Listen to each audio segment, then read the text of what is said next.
Hello, I'm Andy Pollock from the LGBT Network, and this is Scott Ciosek from St. Peter's Episcopal Church in Dartmouth, Mass. Hey, Scott, how you doing? Hey Andy, great. Good to be with you. Nice to be with you too. St. Peter's has had a long history with LGBT issues. Tell me about how the church has come to the place that it has, where it is such an LGBT plus affirming community. So, as you know pretty well, St. Peter's always hasn't been in this place. I mean, there were a number of issues a number of years back, I think around 2000 or so, where that was not the case, even though the National Episcopal Church throughout the country since 1976 has had 1976, right? We're one of the first, had an open door policy that with God's love, there are no exceptions, you know? So the Episcopal Church throughout, the 70s and the 80s and, the 90s has always promoted this legacy of inclusion, just making God's love known to all people.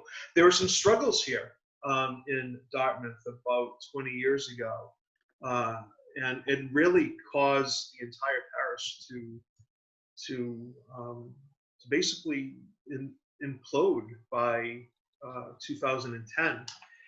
And I came in 2013. We together as a community, we have changed our whole entire vision in this place, where our doors are always open to everyone, and in a particular way to our good friends in the LGBTQ community. Half of the parish at this point is LGBTQ, so that's a pretty good track record, I think, at this point. It's pretty amazing. So what can you expect when you walk into St. Peter's on a Sunday morning? So St. Peter's is, I say all the time, a different type of church. I think as we look around the South Coast, we see so many churches that are closing, churches that are obsessed with holding on to this model of church ministry from 1952.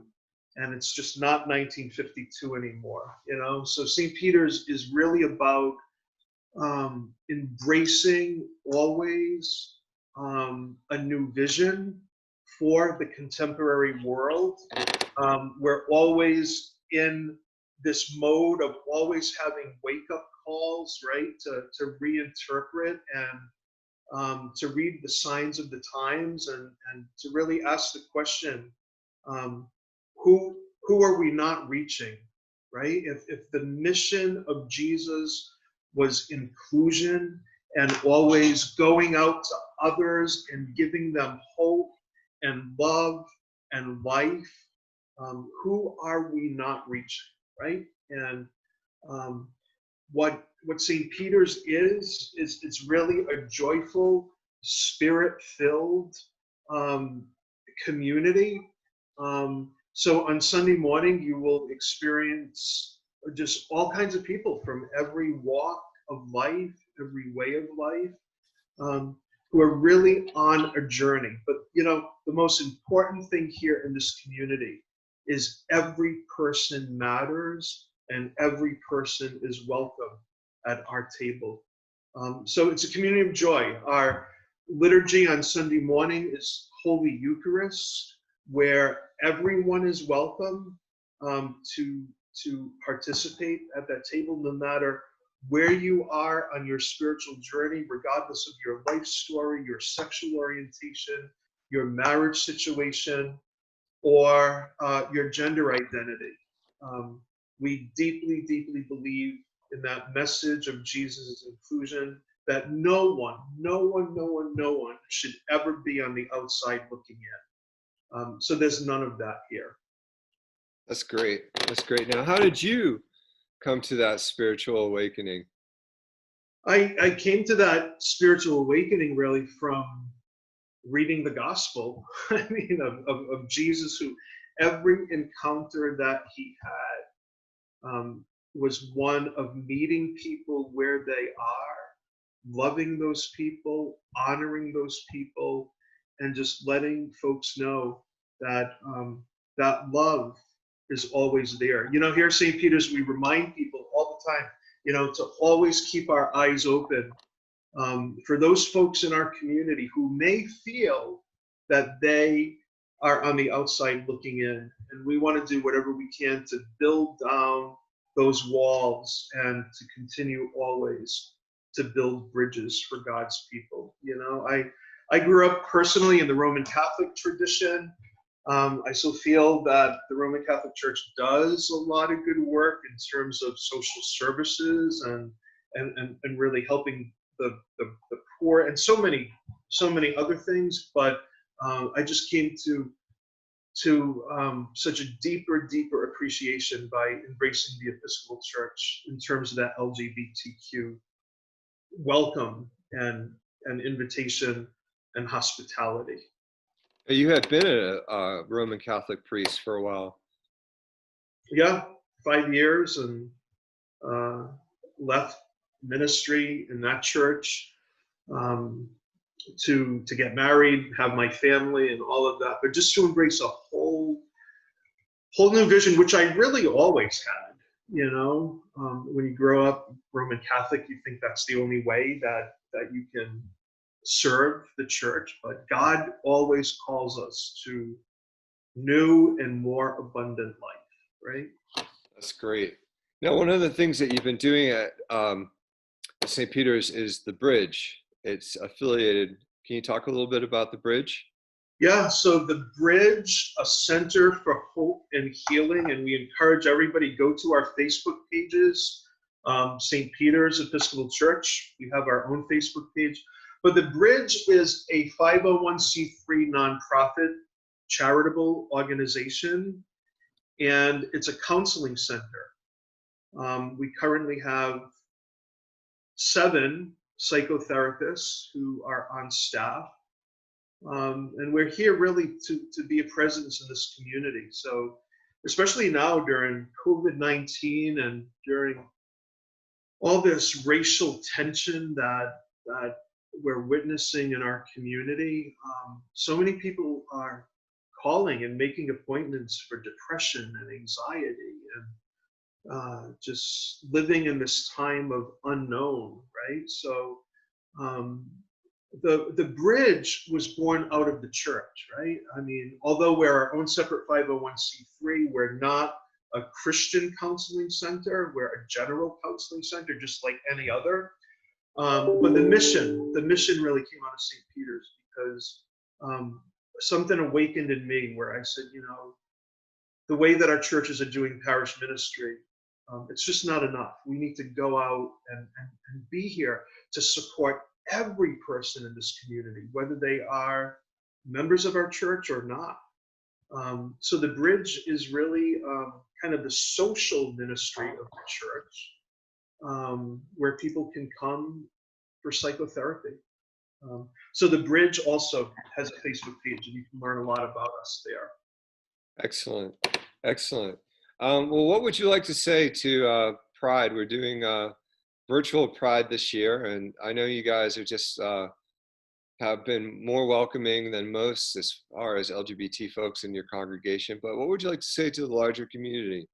So to the larger community, we know that there are so many people in our world who have, for one reason or another, been made to feel that they have been excluded by a church or by a particular religious tradition.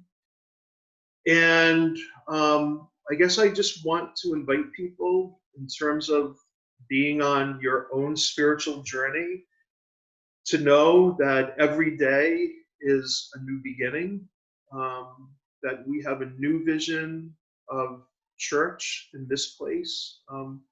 So we just invite you to come and to check us out once we're able to reopen in person. And if not, we're currently live streaming on Sunday morning. So we invite you just to be part of our community. What's going on in our nation right now just really shows, right, that we need to recommit to some sense of spirituality, and not only spirituality, but a call to action, right? We more than ever need to really look at what Jesus came to stand for, or what Jesus came to teach. And really, we need a call to action where we take that love out to all people. The message of Jesus is not in any way a message of exclusion. Everything I know about Jesus, is inclusion and welcoming and calling people to himself. Also want people to know that we have here a monthly, a bi-weekly, every other week, when we resume in person again. We have an LGBTQ Christian spirituality group. So if you don't feel comfortable being here on a Sunday morning, if you need to kind of ease into the church, which I completely understand that some people do, we invite you to come to that group, and that's held on Tuesday nights at 6:30. So every other Tuesday. And it's just a really beautiful gathering of people who really find a safe and inclusive space there to be able to share their Christian faith and their Christian journey with one another, or just to come to explore and to ask questions. And our folks learn from you as well. So Great. Now, during the COVID experience, you said that people can follow you on the live stream on your Facebook page, which is St. Peter's Episcopal Church, Dartmouth. If you type that into Facebook, it should come up. Great. And they can reach you, the office at St. Peter's, Dartmouth, St. Peter's, Dartmouth @gmail.com. And I'd be happy to have conversations with anybody who is looking to reconnect to church community. All right, wonderful. Well, Scott, happy Pride, and thank you for all you do. Thank you, and thank you for all that you do and your amazing team. When I think about the work that your organization does and the work that you do personally, it's just inspirational. And again, it's building bridges and knocking down walls. Well, we'll hope for a good Pride. Thanks, Scott. You're welcome. Thank you.